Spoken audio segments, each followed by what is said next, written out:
Now I want to talk to you about ear training. A lot of my students, when they come in, when we're trying to define their range, can't match the pitches that I'm playing on the piano. For example,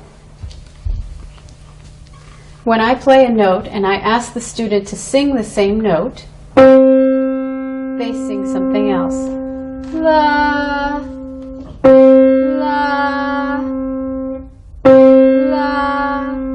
Now most of you can hear that that is not the correct note to sing. La, yang. It's not the same.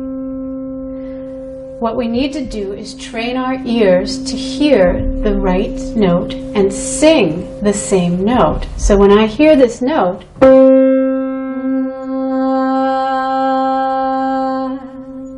I can sing the same note.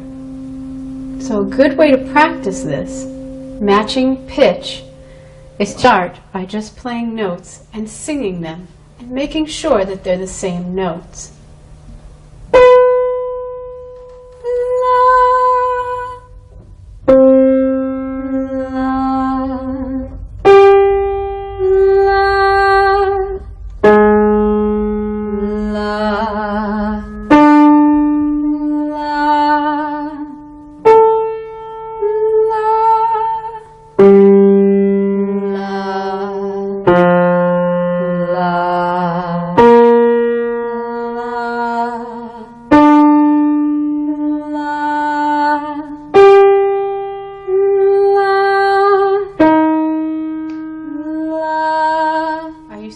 Same note that I'm playing. Remember, there's a difference, and you have to be in tune to be a good singer. If you sing and you're not singing in the right key as everybody else, you will sound bad. So it's very important to sing the same notes. So this is a very good exercise. The first exercise is matching pitch. The second exercise is understanding what relative pitch versus perfect pitch is. Relative pitch is saying, I'm playing this note. What is the relation to this note? There's a perfect fifth between the two of them. 1, 2, 3, 4, 5. It's relative to the other note.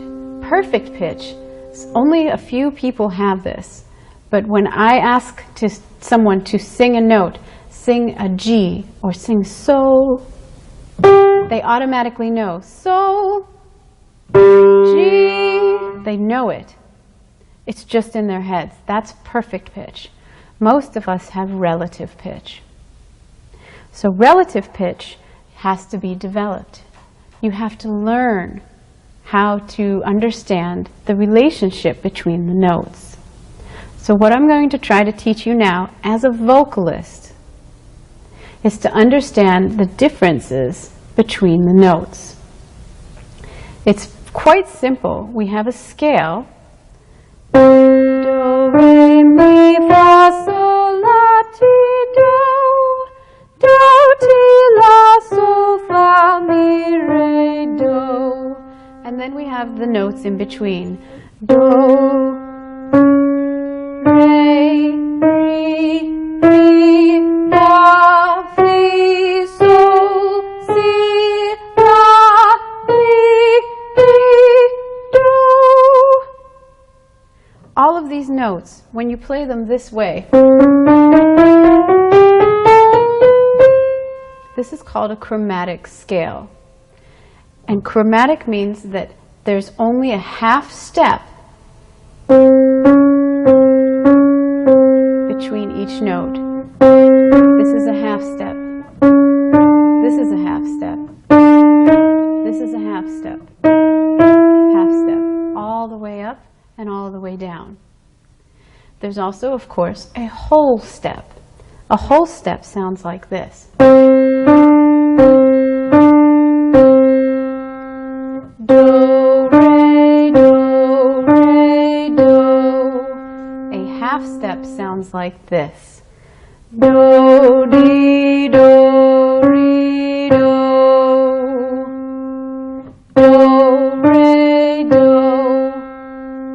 step. Do, di, do, half step. Very important to understand the difference between those two. You should practice these. Singing the scale. Do, re, mi, fa, sol, la, ti, do, do, ti, la, sol, fa, mi, re, do. Of course, you should start where your range starts, wherever that might be. Do, re, mi, fa, sol, la, ti, do, ti, la, sol, fa, mi, re, do. That is a major scale. Now, relative pitch, you have intervals. And the intervals are very important to understand. An interval is this. It's the space between a note. This is a major second. A half step is a minor second. So, major second, minor second. Moving on, minor third. Why do they call it a minor third? Because there's 3 half steps in between this note and this note. Listen. 1, 2, 3. 3 half steps makes a minor third. 4 half steps makes a major third. 3, 4.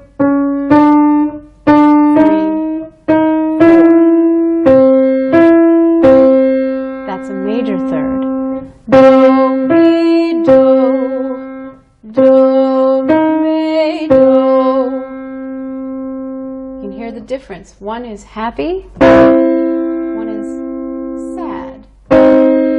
Major and minor. This is a major third and a minor third. Practice singing these. Minor second. Do, re, do. Major second. Do, re, do. Minor third. Do, re, mi, do. And a major third. Do, re, do. And moving on to the perfect fourth. Do, fa, do. Why is this a perfect fourth? How many half steps are in between this note to this note? Let's try. 1 half step, 2 half steps, 3 half steps, 4 half steps, 5 half steps, or 1 major, 2, there's 4, 1, 2, 3, 4, and then you have a perfect fifth. Do, sol, do.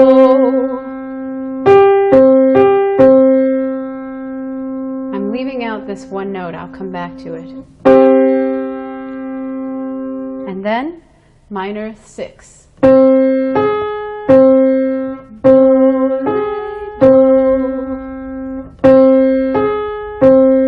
Sounds like a siren. And a major 6. Do, la, do, do, la, do. Minor 7. Do, te, do, do, te, do. And a major 7.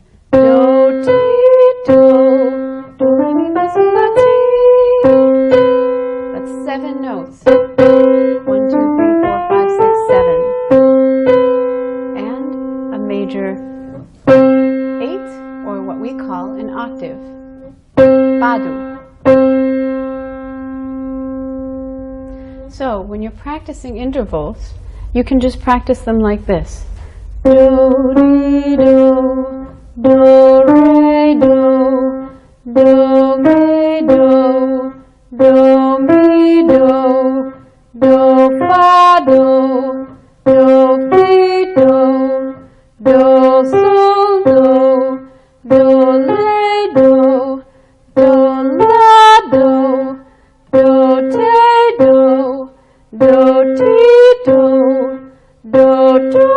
do. When you do this, you're starting to train your ear. Even if you don't understand it in the beginning, still practice it, because it's going to help you to matching pitches. Work from whatever scale it is that you need to work from, wherever it's comfortable for you.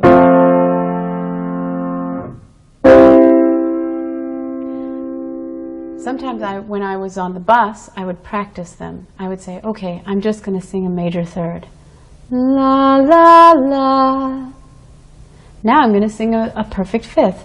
La, la, la. Now I'm going to sing a perfect fourth. La, la, la. You have to learn what's the relationship between them. Sometimes you can think of tricks. Now, you may think that ear training is boring and it doesn't have anything to do with singing, but it actually is going to make you a much stronger singer. Singers that don't know anything about music tend to get isolated, and the musicians separate themselves from the singer. When a singer knows what they're talking about and understands a little bit about music and can sing in tune and can understand what the difference is between a major third and a minor third, it makes all the difference in the world when you're singing. So I highly recommend that you practice ear training on your own. Ear training is something that you could develop and dedicate an entire year to, just ear training. So when you have time, test yourself. Think about singing a chromatic scale. The chromatic scale.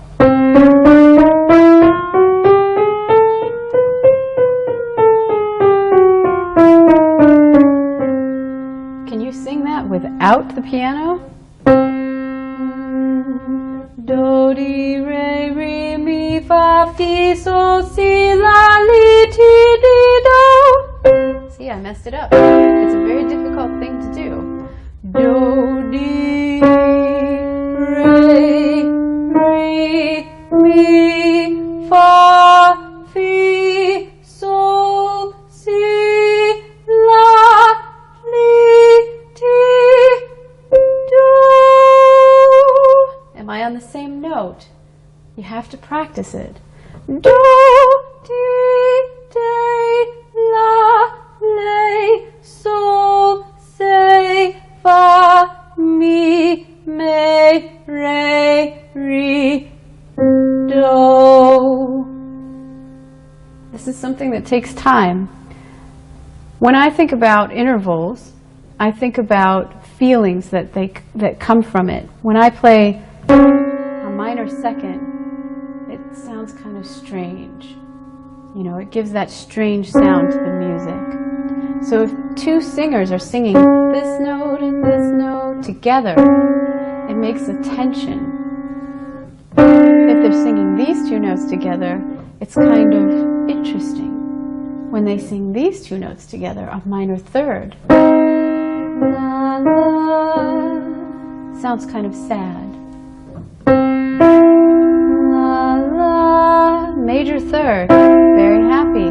A lot of harmonies are sung in major third. Perfect fourth. La, la. When these two are sung together, it sounds very folky. La, la, la, la. This is a strange note. This is a sharp 4. It makes you feel weird. A perfect fifth. La, la, la. To remember this one, I think of the Superman sound. La, la, la, la, la, la, la, la, la, la, la, la, la, la, la. That's how I remember perfect fifth. To remember perfect fourth, I think of here comes the bride. Da, da, da, da. That's a perfect fourth. Minor 6, also very sad. Major 6, kind of happy, hopeful. La, la, my Bonnie lives over the ocean. my Bonnie lives over the sea. That's a major 6. La, la. Kind of sounds like it's not resolved. Doesn't sound finished. Major 7th. Little strange. And la, la. Perfect octave. So, when you're ear training, just remember that you should test yourself as much as possible and check yourself as much as possible. It's fun to play it as a game with another person. Maybe your parent could play with you and say, okay, sing me a major 3rd or sing me a perfect 4th. And then you can see if you're right. Kind of test each other or just test yourself.